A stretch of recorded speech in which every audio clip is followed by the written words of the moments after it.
Bora lá, bora falar sobre o Ascaris lubricoides agora, tá? Deixa eu só pegar o apontador aqui.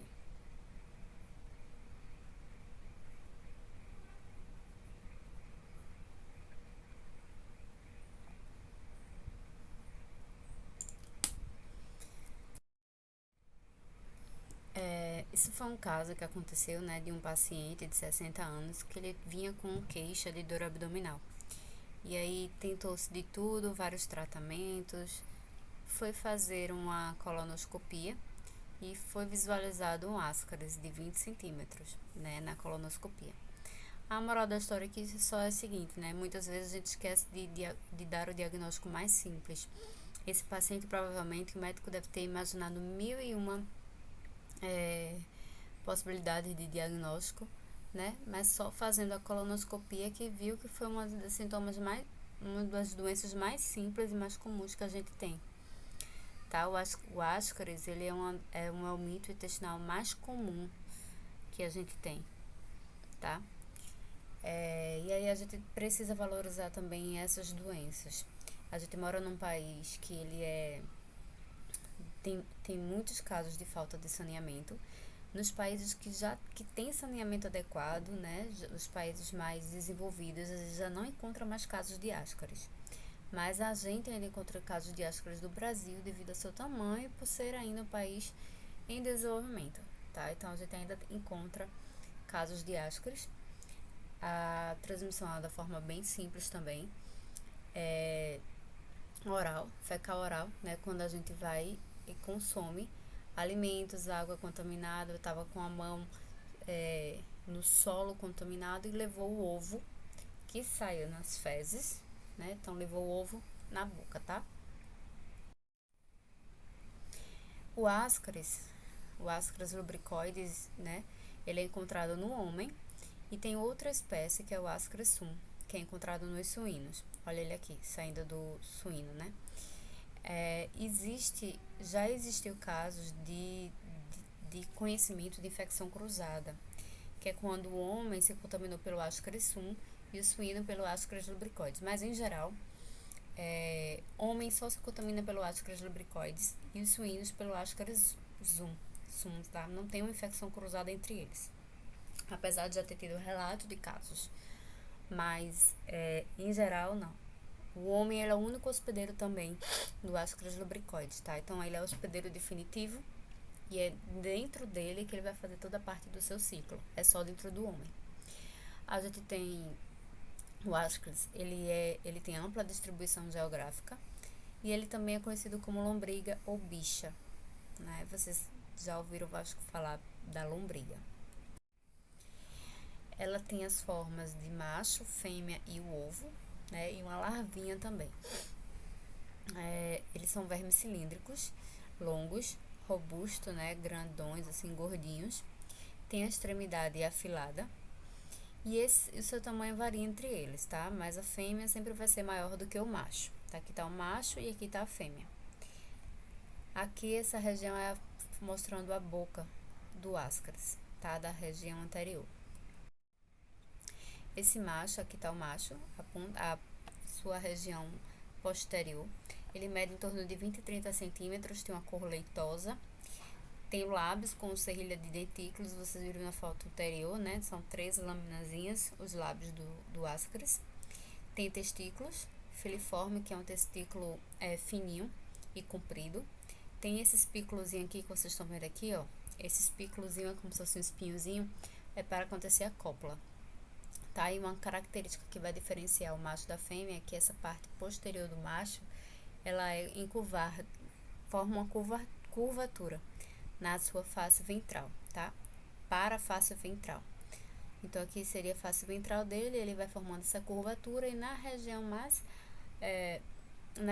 na extremidade a gente encontra esse espinhozinho, ou espículo que a gente chama, que é para a cópula. A fêmea ela é maior do que o macho, né? Sempre a gente encontra a fêmea maior que o macho. A fêmea mede em torno de 30 a 40 centímetros. Aqui está o macho, né?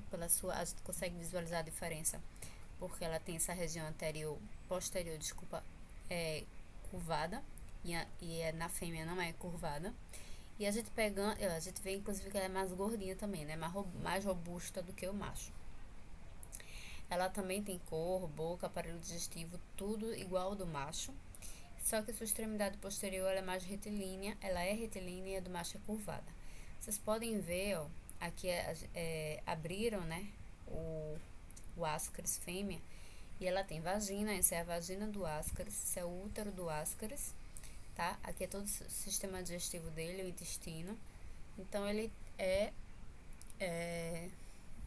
um organismo completo, tá? Ele tem sistema digestivo, ele tem sistema reprodutor, ok? Os ovos. Esses ovos, eles são assim, elípticos, castanhozinhos, com essa membrana mamilonada, que chama, mas é como se fosse com essas projeçõezinhas, tá?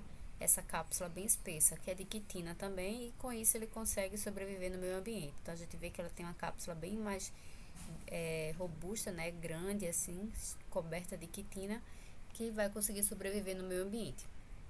Ele pode ser um ovo embrionado, aqui a gente consegue ver a larva dentro dele, e um ovo infértil, né, ou não embrionado, tá? Esses ovos inférteis vão sair do homem infértil, e ele pode ficar fértil no meio ambiente, tá? Ele pode se tornar fértil no meio ambiente.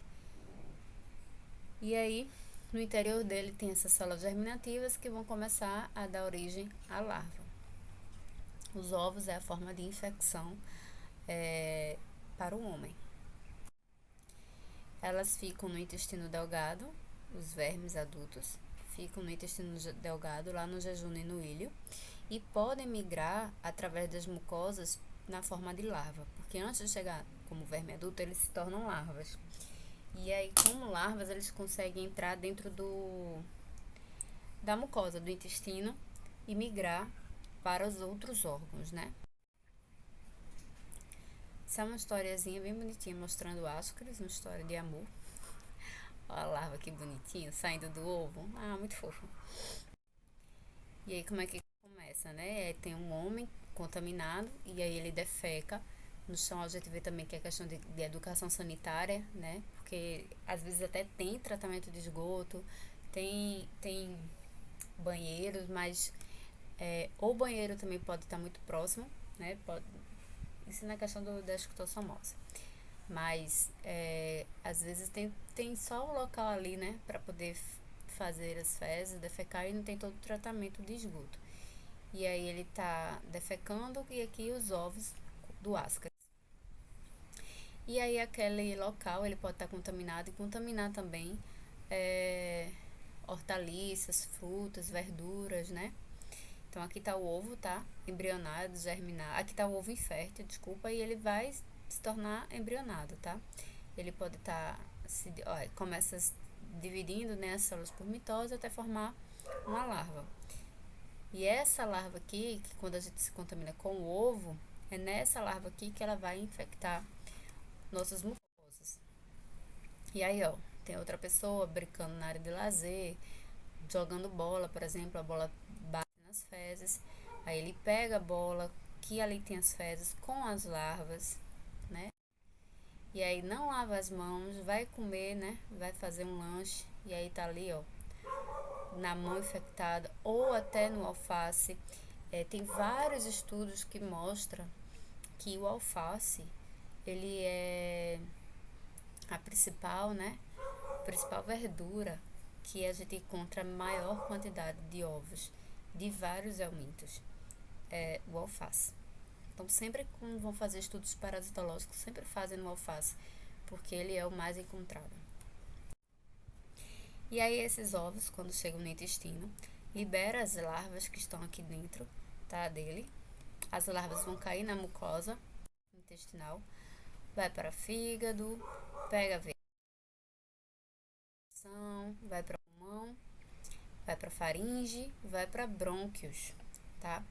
Quando chega aqui nos brônquios, a gente tem aquela vontade de tossir, provoca a tosse, né? Volta, aí vai para a laringe, vai para a faringe,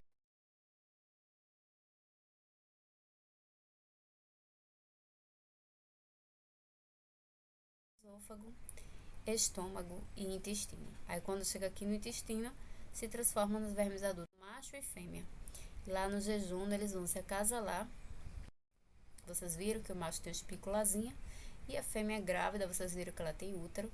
A fêmea grávida tá muito bonitinha, né? Aqui. A fêmea grávida vai liberar todos os ovos que vai sair nas fezes. Mas bora para esse ciclo biológico, que ele tava lindo, muito fofinho. Mas bora para esse aqui. Tá? Então a gente vai começar aqui, ó, nas fezes, né? As fezes, aqui tá o verme macho e o verme fêmea. Fêmea maior que o macho com a região dorsal voltada, né? Curvada. E aí eles acasalam, liberam os ovos.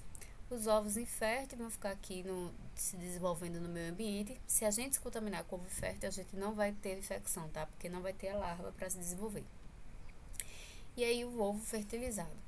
Esse ovo fértil, ele vai se transformar, né, nas blástulas, nos blastômeros, até se transformar em larva. E aí a gente se contamina oral com as larvas que estavam nas fezes de alguém contaminado. Então a gente vai se contaminar, ingestão de água, alimentos, frutas e verduras, né, contaminadas.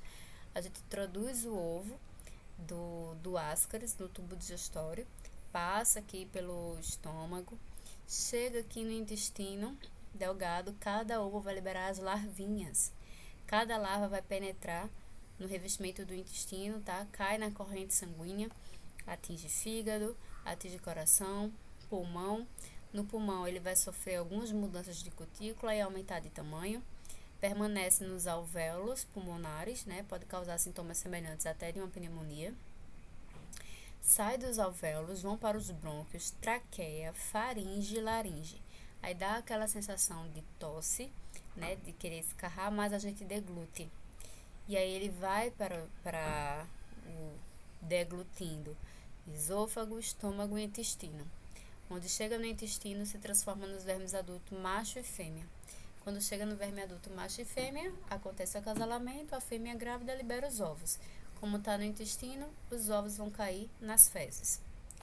Tá? Ciclo fácil do Ascaris lubricoides. Aqui novamente, ó, a gente se contamina pelo ovo, o ovo aqui já está com a larva, né? Passa pelo estômago, quando chega no intestino, esse ovo, cadê a letra B?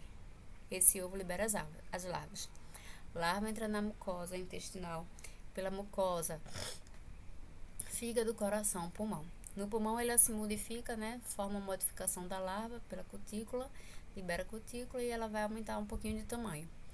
Sai dos alvéolos, vai para a traqueia, faringe, laringe, a gente sente vontade de deglutir. A gente deglute, passa novamente pelo estômago, muito rápido. No intestino se transforma em verme adulto macho e verme adulto fêmea. Então eu vou ter larva que vai se transformar em macho e vou ter larva que vai se transformar em fêmea, tá? Elas vão se acasalar, a fêmea grávida libera os ovos. Os ovos vão sair nas fezes, contaminando o meio ambiente. Bom, a transmissão ela pode ser feita pela ingestão de alimentos e água contaminada, né? Alface, as hortaliças em geral, mas a alface ela é muito vista. Vários ovos de vários alimentos, tá? A maioria dos parasitas que a gente pega de exame de fezes, geralmente, a maioria é dessas hortaliças que são mal lavadas, higienizadas, tá? Pela irrigação, às vezes a água está contaminada na hora de fazer irrigação dessas hortaliças. Poeira, porque a grande maioria da contaminação do Ascaris é por ingestão, é oral. Mas existe alguns casos também da inalação, tá? Então a gente respirar e inalar ovos, tá? Eles são leves, eles conseguem fazer numa poeira, num vento muito forte, a gente inalar. E quando chega no pulmão, vocês viram que elas podem sair, né? Elas podem sair e se transformar numa larva maior. E daí a gente deglute e ela entra no estômago, intestino, para poder se transformar na verme macho e verme fêmea. Tá? Então a poeira também é algumas formas da gente se contaminar. Insetos, né, patas de moscas e baratas, que podem levar também os ovos, e por debaixo da unha. E aí a gente, muitas vezes, vai mexer com plantas, né, sem luva, com terra, mexendo com adubo. Muitas vezes também utiliza o adubo das próprias fezes e isso consequentemente vai se contaminar também.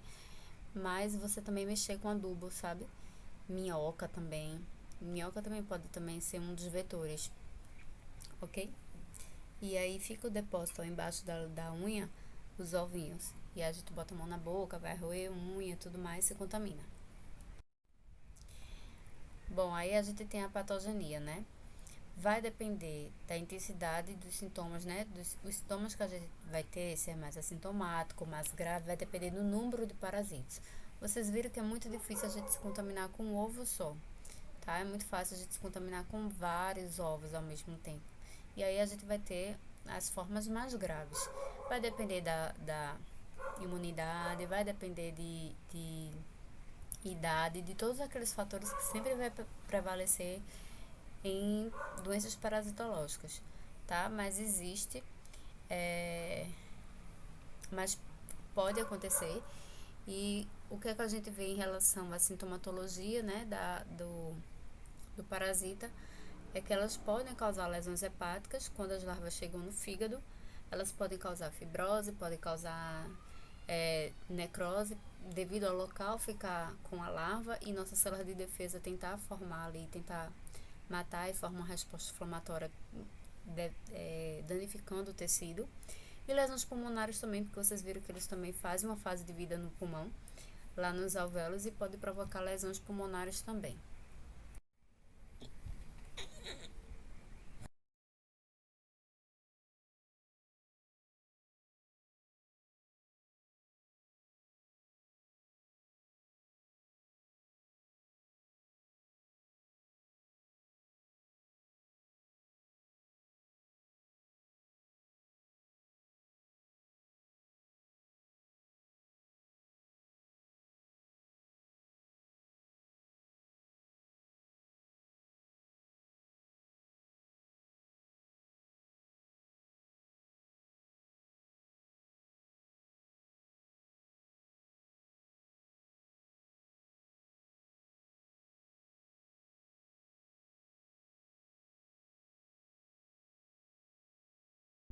Ações exfoliativas, que vocês viram que ela tem os dentinhos, né, umas laminazinhas, e aí elas vão ficar com essas lâminas no intestino, no epitélio, e elas vão ficar sugando o nosso sangue, né, se nutrindo com os nossos nutrientes.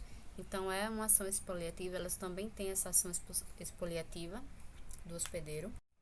A ação mecânica é quando elas impedem o fluxo do alimento, elas impedem o movimento normal do órgão.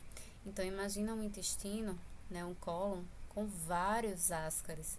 A lombriga, ela não é como a solitária, né, que é a tênia, que só vive uma e não vive mais. As lombrigas, elas podem ter várias. Olha esse cólon, né, cheio de ascaris. Vocês acham que ia conseguir passar normal um alimento por esse intestino?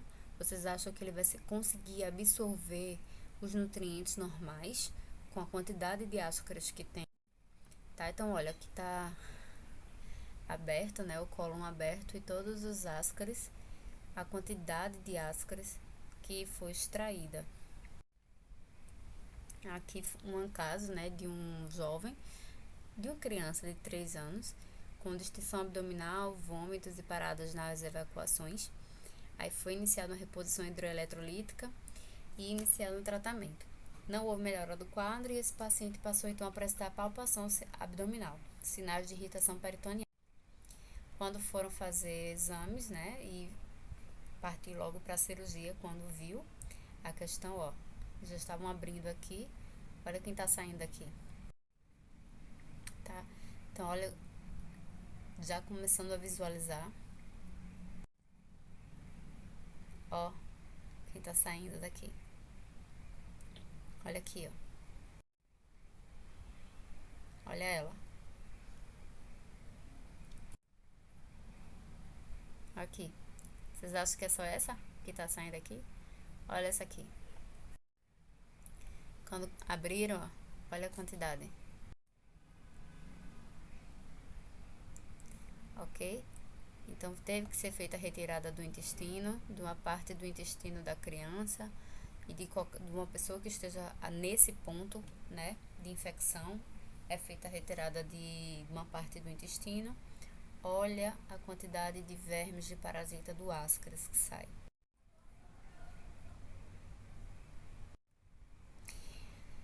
Casos também do Ascaris ele sair por vários outros locais. Eu já falei isso também em sala de aula, né? Às vezes a gente administra medicamentos por conta própria e ele vai saindo, indo para outros, pegando outras vias.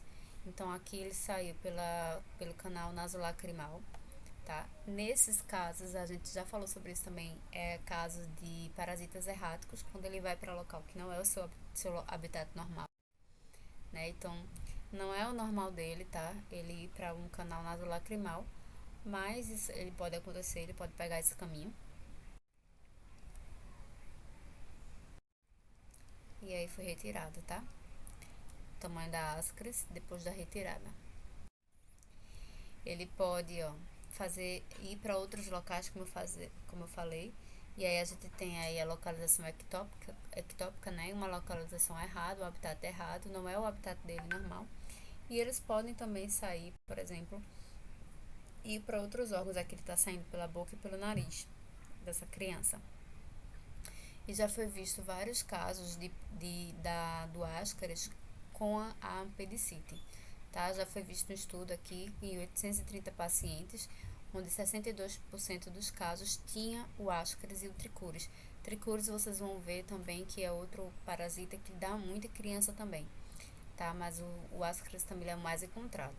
Então, eles podem ir para lá pro apêndice e causar inflamação. E aí a gente vai ter crianças com apendicite aguda. E muitas das vezes essa apendicite aguda, ela veio do Ascaris, tá? Da infestação do Ascaris no apêndice. Que é o local errado. É um local fora do local do habitat normal dele, tá? Uma localização ectópica, nesse caso. O diagnóstico clínico é baseado pelos sintomas clínicos do paciente. Óbvio que muitas vezes você vai no médico, ele já passa um exame de fezes para você, porque ele tá vendo sua clínica, que você não tá tendo clínica, exame nenhum, né? Clinicamente você não tá com sintomas de sinais e sintomas de Ascaris ou de outra verminose. Por isso que ele passa o exame de verme sem nem muitas vezes fazer o exame laboratorial. Mas se você estiver apresentando sintomas, né? Aí é necessário fazer um exame laboratorial, nesse caso é de fezes, tá? O parasita ele circula a larva, ele circula pelo sangue e tudo mais, mas vocês viram que ele é grande. Então a gente não conseguiria detectar com uma gotinha de sangue, tá? Então a gente faz o exame de fezes para a gente pesquisar os ovos. E um exame muito importante que é muito utilizado é o CAT-CATS, tá? A gente faz a pesquisa de ovos com o CAT-CATS, que é uma técnica bem específica para vários tipos de ovos, inclusive de esquistossomose, tá? Porque a gente vai fazer uma sedimentação espontânea, coloca as fezes numa sedimentação espontânea no cálice, depois pega um pouquinho dessas fezes, coloca numa plaquinha, cora com o corantezinho que vem no CAT-CATS para poder fazer visualização dos ovos. Epidemiologia é o aumento, né, o Ascaris mais frequente. A gente encontra cerca de 30% da população mundial. Tem uma elevada prevalência, tem grande produção de ovos, né, os Ascaris. Então, muito raramente a gente vai se infectar com um ou dois ovos. A gente sempre se infecta com muito mais. A viabilidade dos ovos, eles podem ficar viáveis no ambiente por muito tempo. É encontrado muito em locais de condições precárias de saneamento, próximos aos nossos domicílios, né? A gente consegue visualizar muitos casos devido a ter falta de saneamento praticamente em toda a região. Tem a questão também da coleta de lixo. A gente tem geralmente a temperatura mais elevada, o que é mais propício para o ovo desenvolver. Uma umidade elevada também. E a dispersão de ovos também ajuda, já que eles são leves, eles conseguem voar, não é voar, mas se dispersar com mais facilidade. Aí a gente pode também fazer inalação deles e se contaminar. Então, a gente tem todas essas formas para poder se contaminar, né? Além dos fatores sociais, falta de educação sanitária, a gente ainda vê gente jogando lixo na rua, né? E as condições ambientais. Profilaxia, então, seria educação sanitária, construção das fossas sépticas para poder ter um tratamento de esgoto, lavar as mãos, tratar em massa a população, proteger os alimentos dos insetos, né, de moscas, de baratas, de formiga e tudo mais. Tratamento são essas drogas que são utilizadas. Essas drogas a gente vê para vários aumentos: tetramizole, levamisole, piperazina, mebendazol, pamoato de pirantel, ivermectina, que está sendo utilizado também aí para o Covid, e albendazol. Fim. Dúvidas?